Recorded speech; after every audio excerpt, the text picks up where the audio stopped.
Hali ya wasiwasi inazidi kutanda katika eneo la Mashariki ya Kati baada ya jeshi la walinzi wa mapinduzi ya Kiislamu nchini Iran, IRGC, kutangaza kufungwa kabisa kwa mlango bahari wa Hormuz, hatua ambayo imetajwa kuwa pigo kubwa kwa uchumi wa kimataifa na usambazaji wa nishati duniani. Tehran imesisitiza kuwa chombo chochote kitakachokiuka amri hiyo kitageuzwa kuwa shabaha ya mashambulizi, ikidai kuwa hatua hii ni jibu kwa Marekani kukiuka makubaliano ya kusitisha mapigano kwa kuweka vikwazo katika bandari na meli za Iran.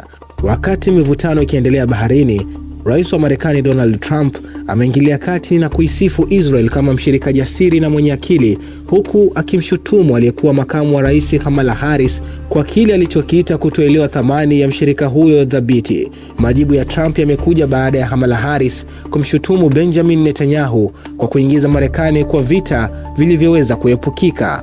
Mahasimu hawa wawili, Marekani pamoja na Iran, wakiendelea na vita, dunia inatazama kwa hofu uwezekano wa kupaa kwa bei ya mafuta na kurejea kwa mapigano makali. Al Bashir TV, dunia na Afrika kwa lugha yetu.